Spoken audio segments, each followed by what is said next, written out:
कल बहुत मैं कहूँगा कि बहुत हैवी शेलिंग जो है वो पुंछ के अंदर हुई और उसमें लगभग 13 लोग जो हैं हमारे शहीद हुए हैं। उसमें हमारे इसी गुरुद्वारे के जिस गुरुद्वारे में आज हम खड़े हैं, गुरुद्वारा श्री गुरु सिंह सभा, यहाँ के एक रागी हैं, रागी जत्थे के एक व्यक्ति हैं अमरीक सिंह जी, और वो भी हमारे साथ थे। मैं खुद इस गुरुद्वारे के अंदर मौजूद था।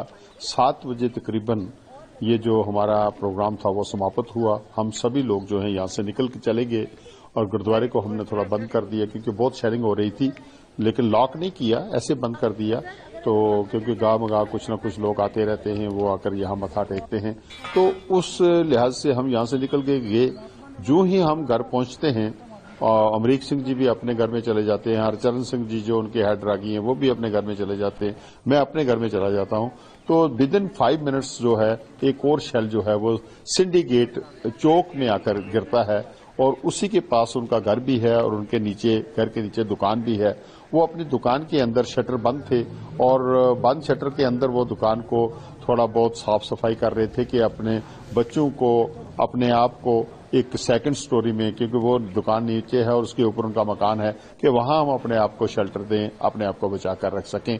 तो जो ही वो अंदर पहुंचते हैं, शेल गिरता है और उसका एक स्प्लिंटर जो है वो शटर को तोड़कर अंदर उनको जाकर हिट करता है और वो वहीं शहीद हो जाते हैं। और बाहर एक और दुकानदार थे जिनका नाम रंजीत सिंह था, और वो जो थे वो भी अपनी छोटी सी दुकान है उनके पास खड़े थे, तो एक स्प्लिंटर जाकर उनको लगता है और इस तरीके से ये दोनों लोग जो हैं वो सिंडिकेट चौक में अपने घर के बिल्कुल बाहर जो हैं वो शहीद हो जाते हैं।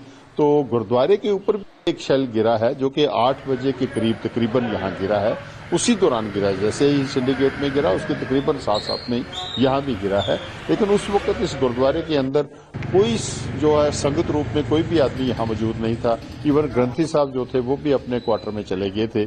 तो उस वक्त ये गिरा है और उसमें तो ये हमारी जो एक दरवाजा है गुरुद्वारे का वो थोड़ा, या जो जितने भी विंडो पैन्स थे वो सारे शीशे के जो कांच था वो टूटा है। तो ये टाइल्स वगैरह लगी हुई थी, ये टूटी हैं। तो मैं ये कहूंगा कि बहुत बड़ी शेलिंग जो है पाकिस्तान ने हिंदुस्तान की सिविलियन जो थे, हमारे सिविलियन सिटी के ऊपर बहुत बड़ी शेलिंग की है। और शेलिंग में जो 13 लोग जो हैं वो शहीद हुए हैं और 13 में अगर आप देखेंगे तो एक छोटा बच्चा है और वो एक हिंदू कम्युनिटी से लिंक है उसका, और अगर आप 4 देखेंगे और तो वो सरदार कम्युनिटी से लिंक करते हैं, और दूसरी तरफ अगर आप देखें तो मुसलमान भाई हैं हमारे, वो जान बाक हुए हैं। तो ये जो 13 लोग हुए हैं, आप इसमें देख सकते हैं कि ये कोई एक किसी स्पेसिफिक किसी जगह पे उसने टारगेट नहीं किया। पाकिस्तान ने जो शेलिंग की है वो हैफाजतली उसने अपना फायर खोला और पूरे सिटी को अपने चपेट में ले लिया, और बड़ी दहशत जो लोगों के अंदर थी।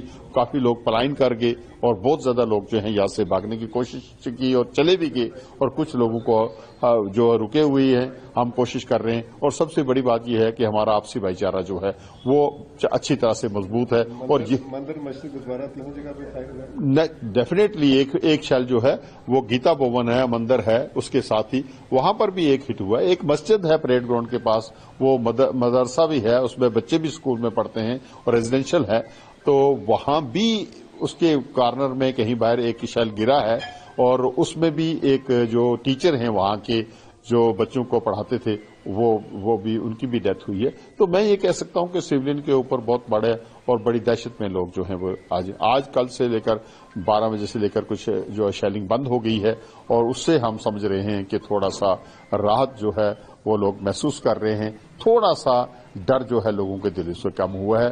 तो हम कोशिश करते हैं, दुआ करते हैं, अरदास करते हैं परमात्मा से कि भाई इस किस्म के जो हालात हैं वो ना बने और हम जो चैन से यहाँ अपनी जिंदगी गुजारेंगे।